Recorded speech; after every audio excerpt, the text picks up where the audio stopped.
Ok. Boa tarde a todas e a todos. Estou com a responsabilidade, né, de coordenar esse momento das discussões agora do nosso segundo eixo do evento, que é Economia e Sociedade, aproximações teóricas e empíricas. Nós temos planejado a apresentação de três trabalhos. A primeira apresentação seria sobre as outras economias frente aos desafios da crise climática, o caso de La Guajira, na Colômbia. Os autores não se fazem presentes, é isso, né? Só para confirmar, Catherine, Carlos Buzon e o Alexis. Então, nós passaremos para a segunda apresentação, que é de Josefa Alicia Palomares e de Orlando José Bastidas, com o título de Reutilização de recipientes de pesticidas como prática sustentável e incentivo econômico para os agricultores rurais. Podemos já projetar, então. Josefa e Orlando se encontram aqui. Isso. Pode ser reproduzido. Olá, sou Orlando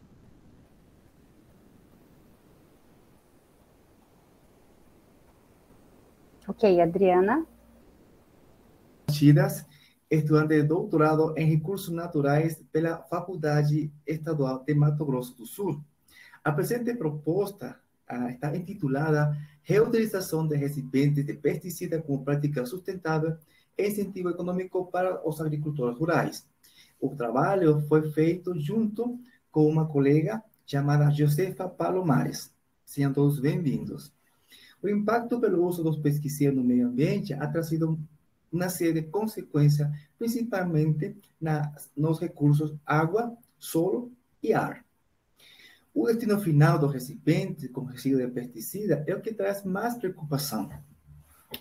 A Venezuela, 70% da contaminação das águas é com pesticidas, segundo as inumeráveis pesquisas. Trujillo, um estado da Venezuela, tem como principal atividade a agricultura. E com essas características, se fez tem como objetivo que os produtores dêem uma gestão adequada aos recipientes de pesticida através de reciclagem e que o distribuidor apoie esta iniciativa, recebendo e enchendo novamente o recipiente vazio, dando-lhe a orientação correta no momento da venda, minimizando o risco de efeitos nocivos e irreversíveis para a saúde do trabalhador rural, das famílias, do consumidor e do meio ambiente. Desta forma, o projeto encoraja a criação de um sistema econômico que permitirá ao produtor minimizar o custo dos pesticidas, entregando os recipientes às empresas de distribuição. Do mesmo modo, as medidas a adotar devem ser planejadas e orientadas para informação e formação da população, especialmente dos mais vulneráveis, tais como os trabalhadores agrícolas, famílias, consumidores e o ambiente.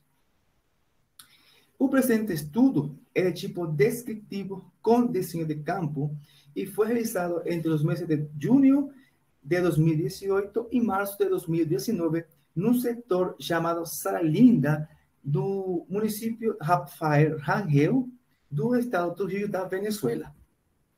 Essa área foi escolhida porque é uma área agrícola, uma área que normalmente usa esse tipo de agrotóxico. E, porém, apresenta uma série de problemas ambientais produto da sobreutilização dos agrotóxicos. Na metodologia para recolha de informação, foi realizar questionários estruturados, o qual permitiu a seleção e análise da amostra para descobrir a incidência relativa, distribuição e integração de variáveis sociológica e psicológica. Um primeiro questionário tive um total de 15 perguntas abertas e fechadas a 20 produtores, né, da área de estudo, além do segundo questionário de similares características, aplicado a 6 provedores de agroquímicos que tinham sido mencionados pelos produtores nessa entrevista e que estão também localizados dentro do perímetro urbano do município referido. Se calculou a confiabilidade dos instrumentos para os produtores e provedores por meio de cálculo coeficiente alfa-Cronsch, proposto por Levy em 2005.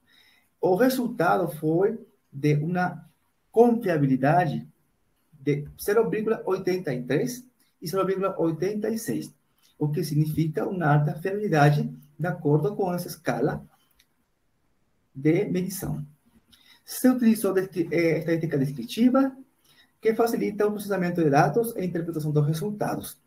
O análise foi orientado para a quantificação porcentual das respostas obtidas das entrevistas oral que foi aplicada aos produtores agrícolas e fornecedores de agroquímicos. Os dados recolhidos foram analisados utilizando estadísticas inferencial, através do cálculo de proporções para determinar a distribuição da variável, manuseamento de recipiente de pesticida, usando a fim de proceder a analisar os dados e para a criação de tabelas e gráficos utilizando o programa Excel. Nos primeiros resultados, se perguntou para os produtores quais são os agrotóxicos mais utilizados por eles, e 90% se tem como os mais usados os herbicidas, inseticidas, 80% fungicida, e 80% fungicida e 50% os nematicidas.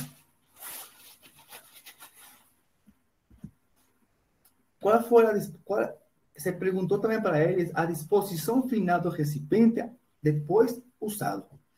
Então, nenhum deles referiu a realização de atividades não poluentes como a lavagem, armazenamento, transformação dos outros produtos, moagem ou esmagamento, que foram a questão referente às práticas de reutilização, reciclagem ou eliminação final adequada. Das 20 pessoas que aplicaram produtos químicos, 80% responderam que os armazenava no campo, entre as culturas, coisa que é bem perigoso. E como o objetivo de queimar depois, coisa que não acontecia. Eles ficavam lá e faziam, ia acumulando-se. Salientando o fato de que a queima será aberta e pode promover a poluição atmosférica, e o restante, 20%, mantiveram num espaço separado nas suas casas. Só 10% é colocado no lixo. Se perguntou para eles se eles participariam do plano de recolha e devolução de recipiente, na qual 90% deles respondeu que sim, eles estão dispostos a participar dentro desse planejamento. Mostraram interesse nessa proposta e a possibilidade de se organizar e receber informação. Outro 90% falaram que estão de acordo e quanto a esse interesse em recolher e devolver aos contenedores, 90% também responderam que querem revalorizar os contenedores vazios para depois enchê-los, na qual significa que eles sentem a necessidade de reduzir os custos atuais dos pesticidas que utilizam. Pode-se afirmar que os planos de recolha e devolução de contenedores vazios, segundo os produtores, é viável, uma vez que a maioria deles estão interessados em realizá-lo. Se perguntou aos fornecedores se estão dispostos também a participar nesse projeto, na qual 50% das empresas responderam que sim, estavam dispostas a participar no programa, juntamente com os produtores, para resolver o problema dos recipientes vazios de pesticida. Esta porcentagem corresponde às empresas estaduais do município chamado Agropátria. Manifestaram seu apoio em criar um centro de recolha de recipientes vazios de pesticida e apoiar os agricultores com seminários de formação, e outros 50% foi dividido, expressaram que não estavam interessados em prestar este tipo de apoio aos produtores, declararam que este tipo de apoio não faz parte das suas políticas de empresa. Os resultados obtidos, tanto dos produtores como dos provedores, foram utilizados para elaborar um plano sobre a reutilização do recipiente, como prática sustentável. Nesse sentido, a proposta nos permite responder à necessidade de observar tanto pelo fornecimento dos containers vazios coletados, quanto pela disposição dos interesses em participar do desenvolvimento do trabalho. É importante ressaltar os possíveis benefícios deste plano. Se ele fosse aplicado para o Estado, especificamente para essa comunidade, no aspecto econômico, os produtores e empresários obterão uma redução nos custos, já que nenhum deles comprará um novo recipiente para os mercados, e que ao futuro resultará na economia substancial, tanto em containers e em transporte. No aspecto ambiental, após a limpeza das áreas afetadas e com uma análise do solo, de ar e água, será possível verificar a redução tóxica desses recursos naturais, ao mesmo tempo em que se cuida da saúde dos produtores e dos outros membros. Além disso, a vida útil do esquema é ilimitada, pois pode ser mantida com os insumos produzidos na área de fato. O esquema poderia, no futuro, ser estendido em outras regiões. Como produto final, se entregou essa proposta para as instituições que pediram analisar, como o Ministério do Meio Ambiente, as empresas e produtores a futuro, sua aplicabilidade, a aplicabilidade dessa proposta e a avaliação ficará como tarefa para as próximas pesquisas dos outros pesquisadores que querem dar continuidade ao trabalho. A base deste trabalho é o plano de ação que se colocará em ação, um plano que se colocará em função dos que pediram esse plano, para a redundância. Então, o plano tem como principal objetivo específico, estratégia, atividade, recurso, responsável, tempo e avaliação. Como considerações finais, o uso de pesticidas e outros agroquímicos tem aspectos tanto positivos como negativos. Por um lado, protegem as culturas e melhoram os resultados de produção, mas, por outro, a sua utilização inadequada pode causar danos à saúde humana e um fator poluente para a natureza. Além disso, os recipientes vazios são eliminados de forma inusual. Uma vez aplicados, muitos agricultores os deixam no campo, queimam ou reutilizam sem manutenção. A legislação venezuelana dispõe de informação sólida e atualizada sobre a utilização, distribuição e disposição final dos pesticidas, fornecendo orientações para que as instituições responsáveis assumam o papel de cumprimento e supervisão dos mesmos. O problema continua a ser a falta de vigilância. E hoje a crise política e econômica do país leva à falta de condições para realizar os planos. As ações destinadas para esta proposta serem desenvolvidas nessa comunidade agrícola devido ao lixo plástico e ao transbordamento de resíduos de acordo com os dados das entrevistas. São razões pelas quais insistimos em motivar mais investigação ao começar a implementar esta proposta para sua verificação, encorajando o governo a prestar atenção às suas políticas públicas, uma vez que as negligências podem trazer grandes estragos e consequências no futuro. Muito obrigado por sua atenção. Se tem alguma pergunta, estou à disposição. Ok. Muito obrigada, Diana. Podemos passar agora para a discussão do trabalho do Orlando. Alguém teria algum questionamento, algum complemento, alguma reflexão sobre esse assunto? Se quiser colocar no chat, né, ou quiser fazer oralmente mesmo.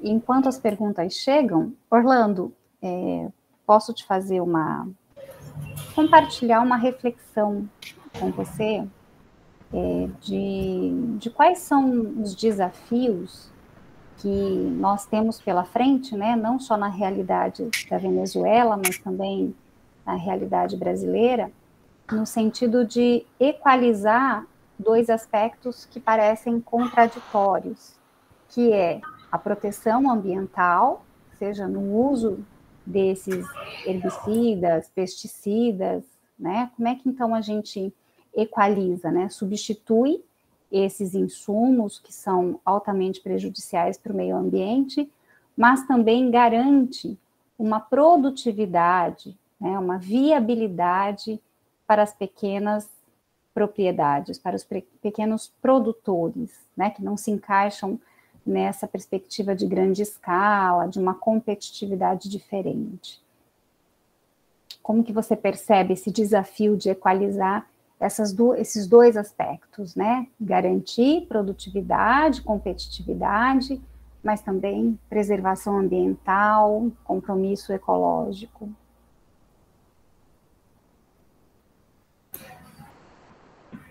Posso responder?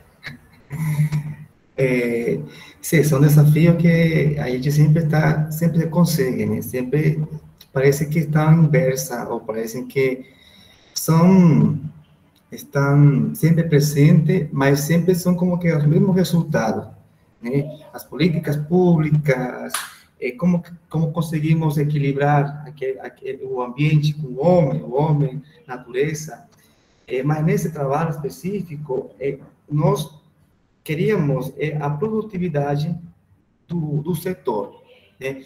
Não queríamos, assim, eu não estou em contra dos agrotóxicos, né?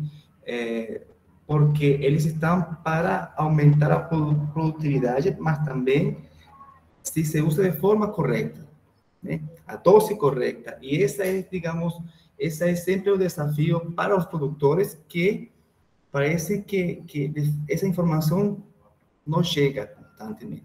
Então era a necessidade que tinha era mais um ponto econômico, o que fazer com aquele monte de envase, né? Como nós podemos beneficiar, né? Como podemos trabalhar com o meio ambiente, mas precisamos incrementar a produtividade. Só precisamos deles para ter produtividade, mas estamos contaminando. E o que podemos fazer com esses envases? Então, tentar equilibrar tudo isso um trabalho constante. A gente só fez um plano, né? Com toda essa informação, fez um plano, falou, aqui está um plano, e vocês veem se conseguem executar esse plano ou não, entendeu? Mas eu acho sempre que a capacitação, a formação, a constante formação é o que vai a chegar a esse ponto equilibrado. O ambiente, o homem, a sociedade, chegar a um ponto de equilíbrio, porque tudo vai dar mal, sabe? Tudo vai um com o outro. Não se pode excluir. Mas são desafios e que nós como profissionais nos formamos, estamos aí nessa formação, esse é o nosso desafio, né? Em tentar dar um aporte para o desenvolvimento naquelas comunidades pequenas. A gente pega comunidades pequenas porque essa é o que nós podemos humanamente trabalhar, né? Bom. Perfeito, Orlando. Muito obrigada. Eu só que agradeço e desculpa que foi um pouco mais de 10 minutos o vídeo, mas tudo bem. Ok. A gente entende, né? O pesquisador se apaixona pelo tempo e aí a gente acha que todos os elementos são muito necessários serem expostos, né? Minha colega Josefa, ela está no Equador e está trabalhando numa fazenda e é bem difícil de conectar. Ela falou, Orlando, vai você, representa aí o grupo. Ok, sem problema. Mais alguma contribuição? Ok. Opa, alguém abriu o áudio? Não? Ok. Obrigada, Orlando. Parabéns pela apresentação. Obrigado, eu só que agradeço. Podemos passar, então, para a terceira apresentação do trabalho do Valdeir e da Laís, e depois a gente retoma para a primeira apresentação da Catherine, do Carlos e do Alexis, né? Se tiver alguém na sala. Podemos fazer assim, né? Procedemos dessa forma. Ok? O Valdeir está aí ou a Laís? É a Laís, né? Eu tô aqui. Ok. Enquanto o Valdeir já está entrando também. O Carlos está aqui e a Catherine acho que também está. Ok. Sí, aquí estoy. Está bien para mí. Que alegria vê-los aqui. Boa tarde. Obrigada, Helena. Ok. Então, vamos apresentar o trabalho do Valdeir e da Laís e depois passamos para o trabalho da Catherine, ok? Pode ser assim? Então, o próximo trabalho tem o título Associativismo e Desenvolvimento Local, Aldeia Mambai, em Mato Grosso do Sul, de Valdeir Vilhalva Martins e Laís Fernanda de Azevedo. Olá pessoal, tudo bem? Aqui quem fala é o Valdeir Vilhalva Martins, e estou aqui para falar um pouquinho, dar uma pincelada sobre o meu trabalho, sobre o meu artigo. O meu artigo está intitulado como o Associativismo e Desenvolvimento Local, Aldeia Mambai, Mato Grosso do Sul. Bom, o meu trabalho tem como objetivo estudar a contribuição da Associação Gapoú como mediadora do processo de transformação da aldeia Mambai, e ao mesmo tempo tentar diagnosticar se existe evidências se existe evidência que a associação possa conduzir como protagonismo o desenvolvimento local.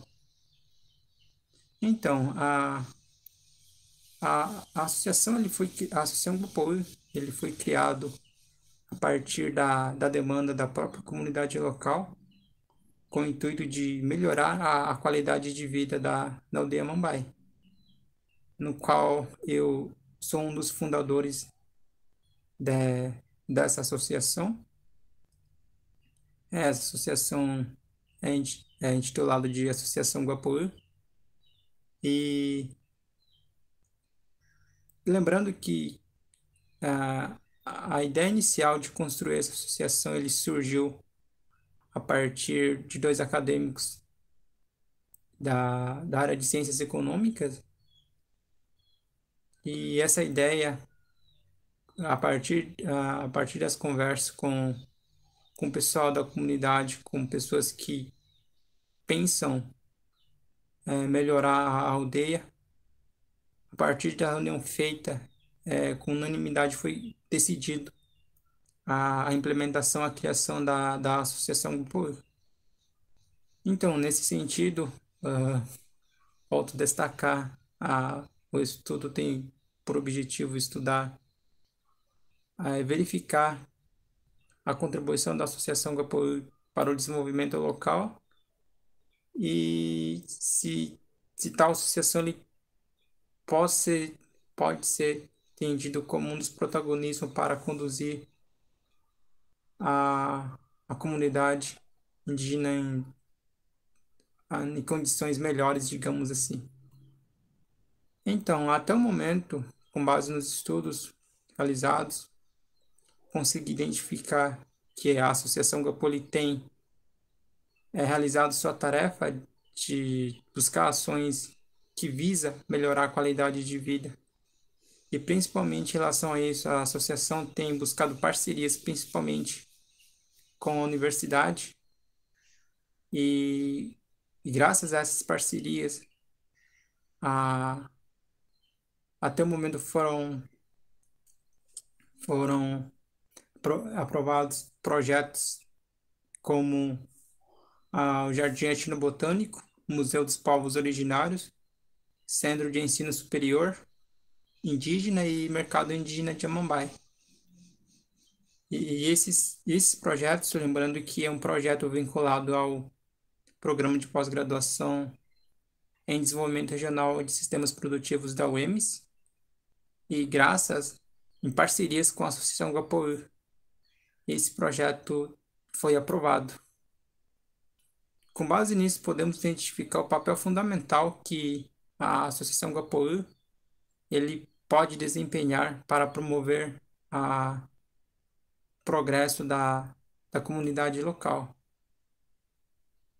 Porém, entretanto, no que diz respeito a se a associação ele pode ser entendido como um dos principais ou até mesmo ser considerado como protagonismo para gerar ao o desenvolvimento da aldeia Mambai, ainda ele é muito cedo para afirmar isso, porque haja visto que a associação ele ainda ele é jovem, recente, foi criado recentemente, e para isso ainda há uma necessidade de criar um planejamento que visa de fato as ações que a associação vai promover, que visa maiores resultados no que tange ao desenvolvimento.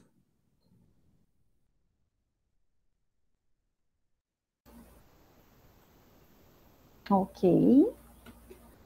Então, podemos passar para o nosso debate, para a nossa conversa sobre a proposta, né, sobre o trabalho do Valdeir, que abordou o associativismo e o desenvolvimento local na aldeia em Amambai. Quem gostaria de fazer alguma indagação, alguma reflexão ou complementação nessa discussão, fique à vontade. Pode ser pelo chat ou oralmente.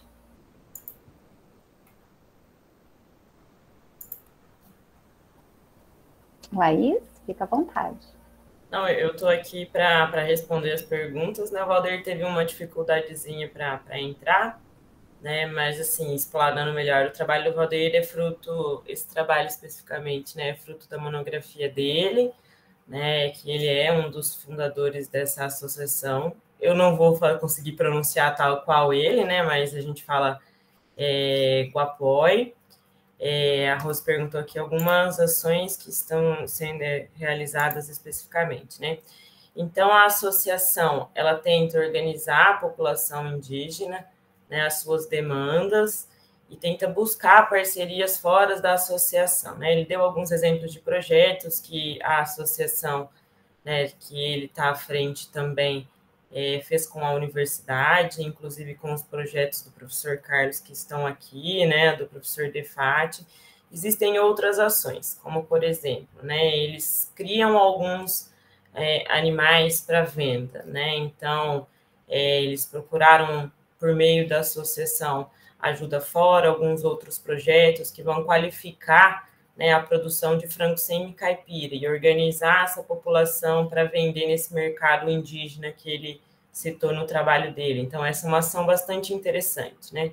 Então, tem outras demandas que o trabalho do Valdeir identificou, por exemplo, aprimorar a produção de hortifruti, né? Fazer com que a comunidade se organize, tanto o hortifruti quanto o artesanato, né? Buscar essa ajuda fora, qualificar a mão de obra, preparar a produção e encaminhar para o escoamento. Eles têm muita dificuldade de escoar a mercadoria, a produção que eles fazem ali na aldeia. Então, essas são algumas das ações, para além da que o Valdeir apresentou, que a associação tem feito junto à comunidade local. Não, o que é importante, né? Como essa associação é formada pela própria população da comunidade Guarani Kaiowá, eles têm um trato, um manejo muito diferenciado a respeito do contato com a população, com os produtores locais, né, respeitando os limites, as culturas ali da população local e tentar, na medida do possível, conseguir ações para que a comunidade tenha alguma autonomia de renda, né, e não dependa apenas da assistência do Estado, né, não viva do assistencialismo. Então, a associação tem um papel bastante importante ali dentro da comunidade, né, Guarani Kaiowá. Ok, Laís. Muito obrigada. Muito bom conhecer essa experiência. Mais alguém? Ok. Então, podemos passar para a terceira apresentação desse eixo? Isso?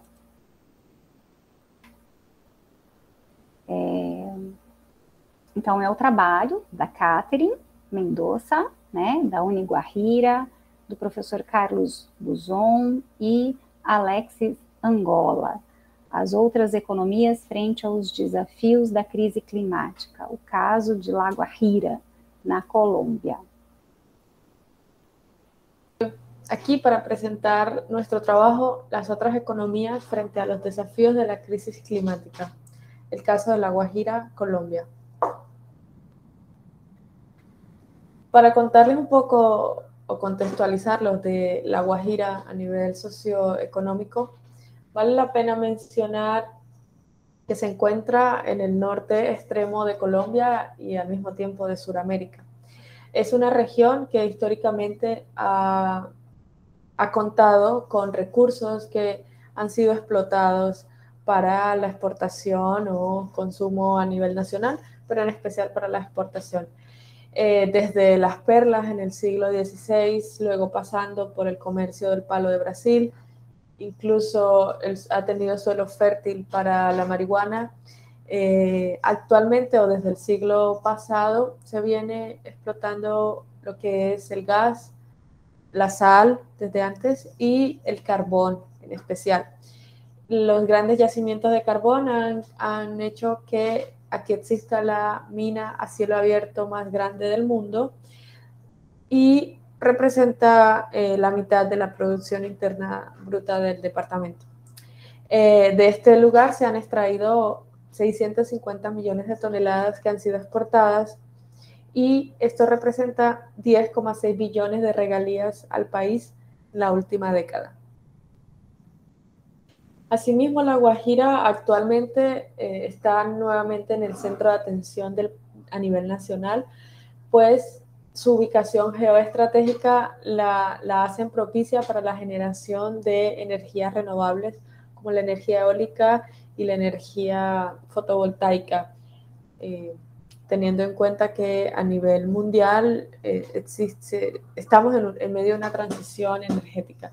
Entonces existen más de 450 proyectos de energía, ya se encuentran 50 en desarrollo y este sector, además del turismo, son los sectores estratégicos para el desarrollo del departamento.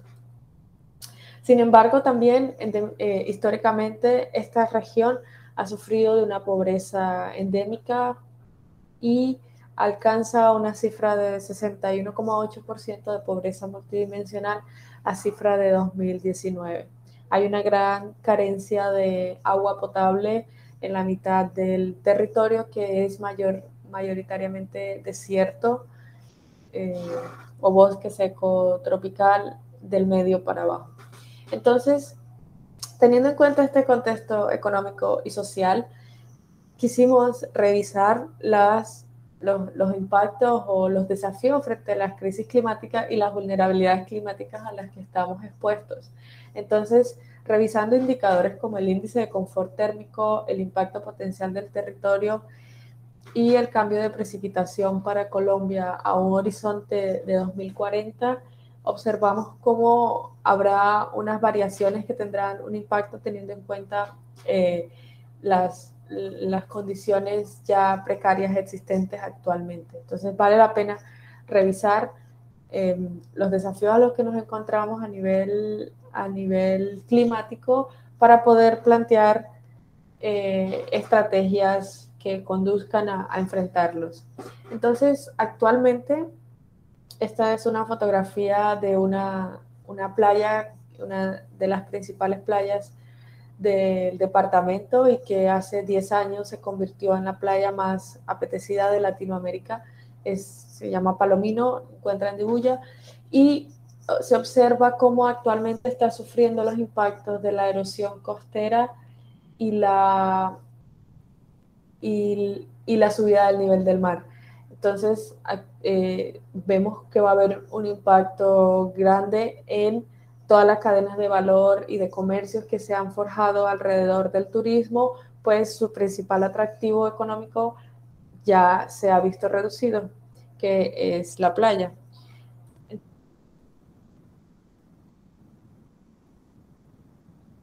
Entonces, es por eso que hemos visto necesario hacer una revisión de las economías de la resiliencia ambiental y pensarnos a nivel local, pero es una propuesta también a nivel aplicable a nivel global, y es una revisión desde la economía para el planteamiento de estrategias y propuestas de desarrollo económico que sean resilientes a todos los impactos climáticos que vamos a vivir en las diferentes regiones. Entonces, las economías de la resiliencia ambiental, está la economía ambiental, la economía ecológica, que son las dos principales de las corrientes ortodoxa y heterodoxa de la economía, y actualmente se encuentran en desarrollo las otras economías, que son la economía de rosquilla, la economía azul, la economía verde, solidaria, feminista e indígena, las cuales encontramos interesantes de revisar en lo que hemos catalogado la necesidad de una revisión del modelo económico.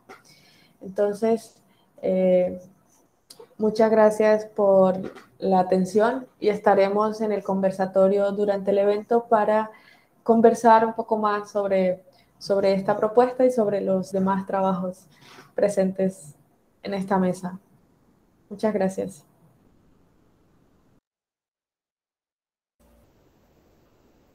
Ok.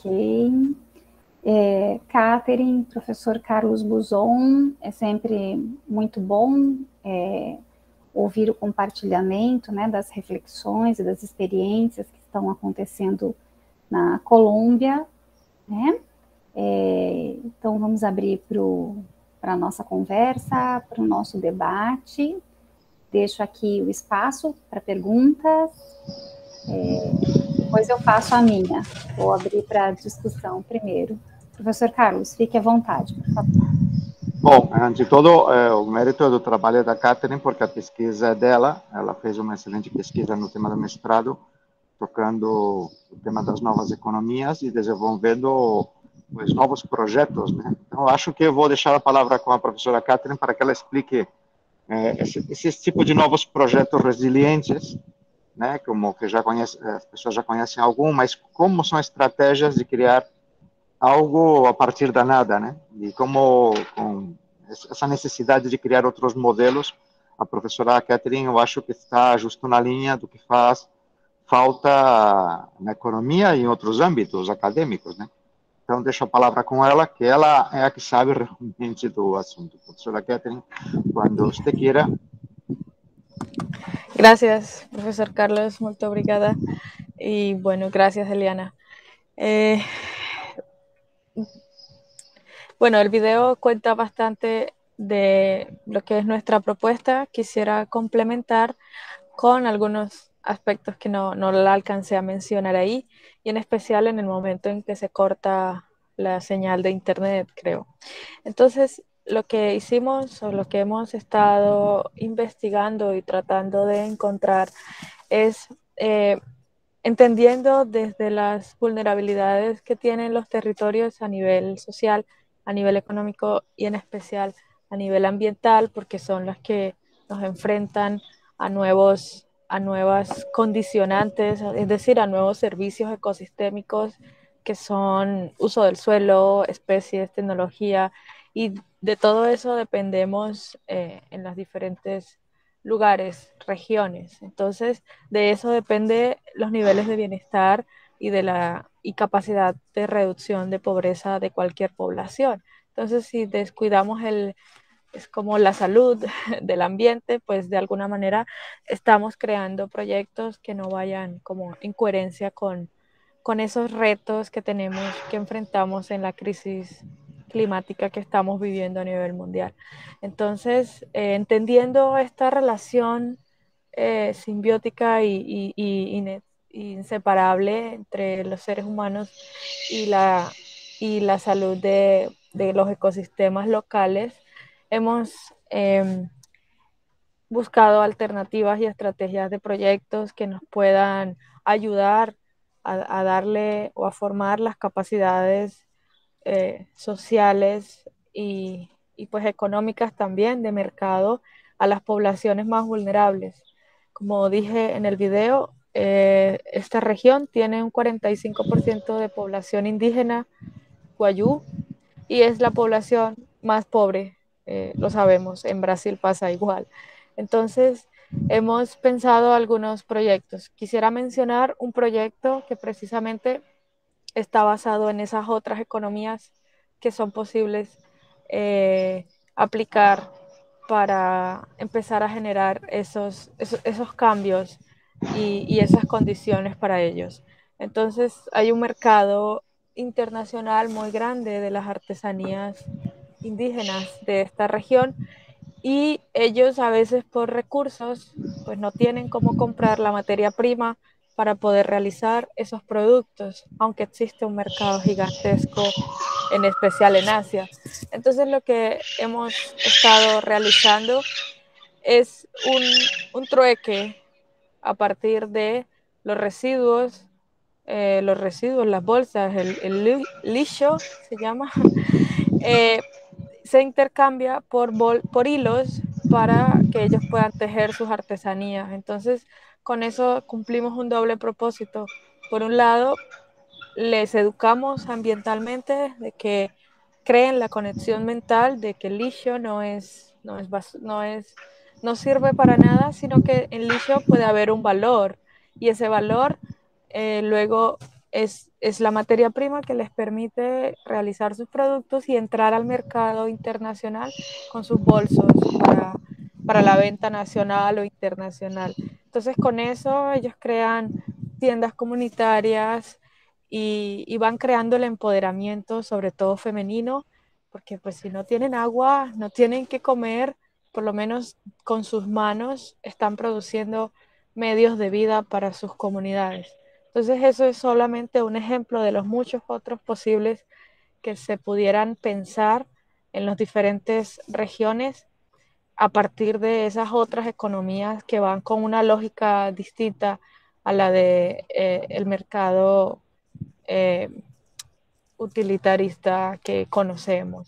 Entonces, eso es lo que lo que quería comentar como para complementar. Y bueno, muchas gracias. Bueno, Perdón que no tengo cámara ahora. No sé si el profesor Carlos quiere comentar algo más. sí, quiero comentar que el proyecto se llama Hilos Forma A, que es interesante.org, o sea, hilos, H-I-L-O-S,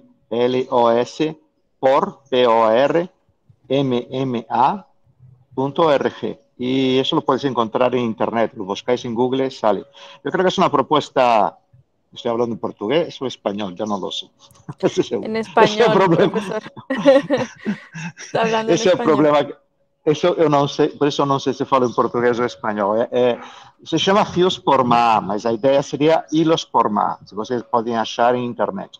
A ideia desse grande projeto é trazer esse projeto para, se possível, a aldeia Mambai e o Quilombola, que existe em Maracaju. Estamos tentando como adaptar esse projeto e trazer esse projeto com alguma subvenção internacional para cá, para que fazer o empoderamento do gênero, porque o projeto é muito bom, o projeto enlaça todo o tema da economia circular, ele enlaça bastantes objetivos da Agenda 2030, acho que ele enlaça pelo menos uns 15 dos 17, já que são bastantes, porque a ideia é conseguir um tema holístico, né? Porque não só sirva para fazer fios, não sirva para empoderar no tema da água, da pobreza, da alimentação, da educação.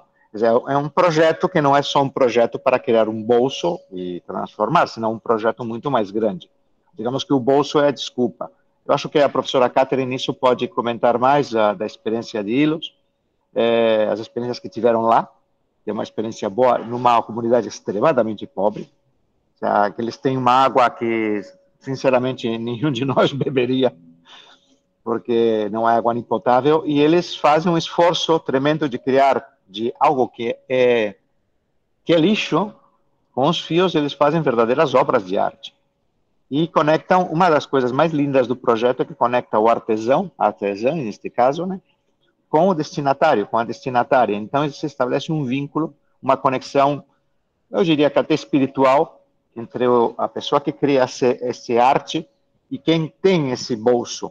Então, já não é um bolso fabricado na China ou numa fábrica, senão é um bolso com uma história, com uma pessoa que tem as suas necessidades. Eu acho que essa é uma das coisas que a professora Catherine pode explicar muito bem, porque tem um aspecto humano que falta em muitos projetos e eu acho que este é bom. Usted cuando quiera, profesora Catherine.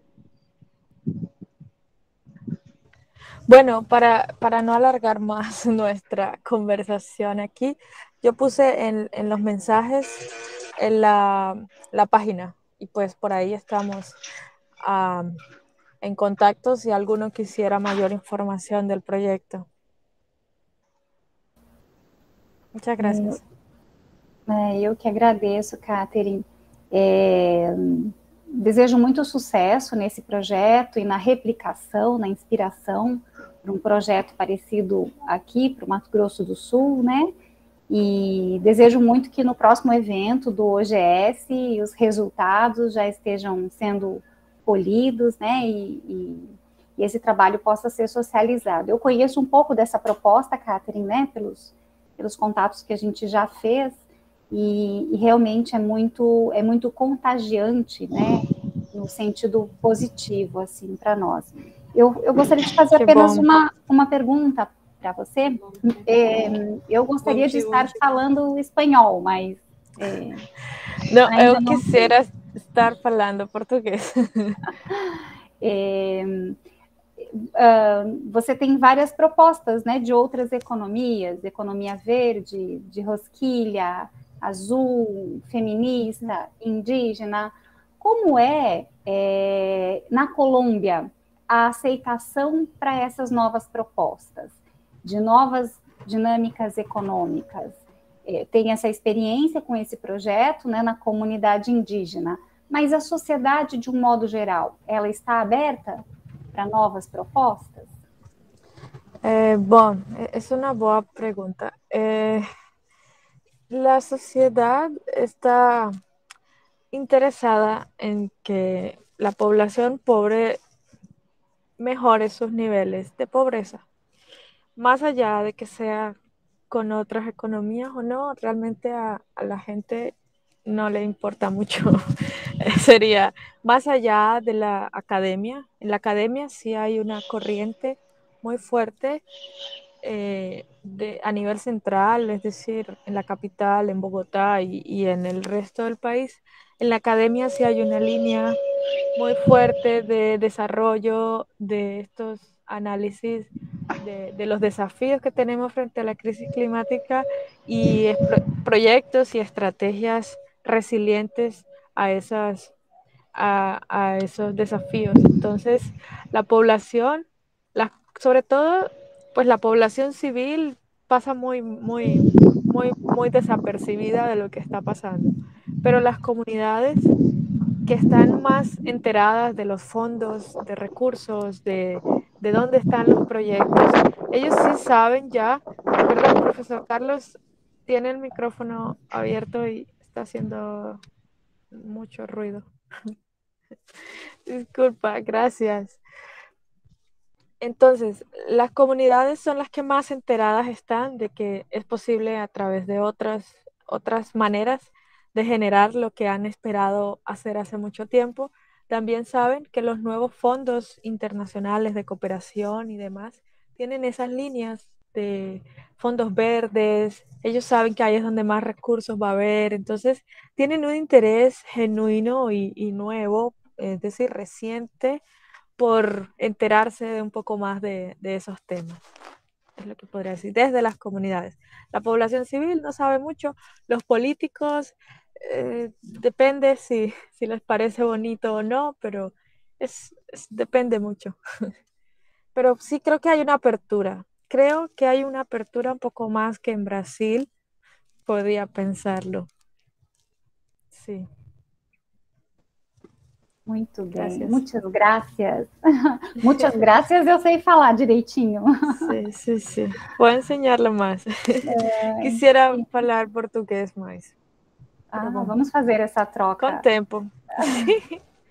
Muito bom, muito bom. Alguém gostaria de complementar?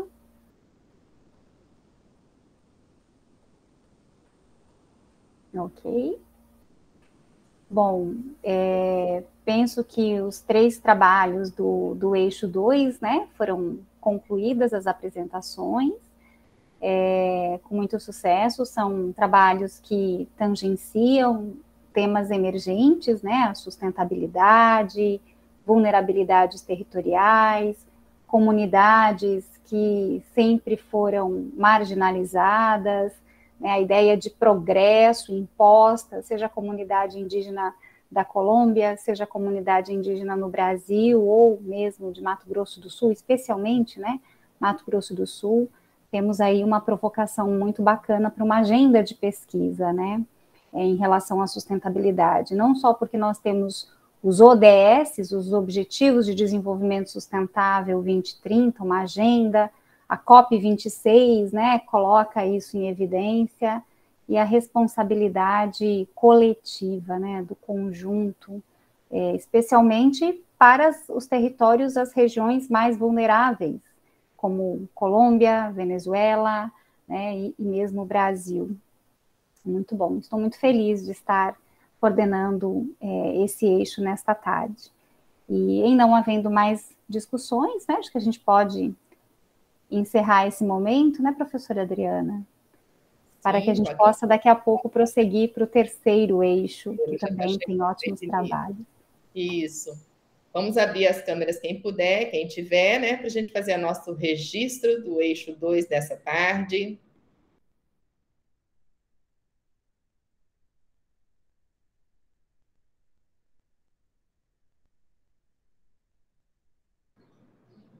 Bom, Valdecir chegou. Vamos lá, então.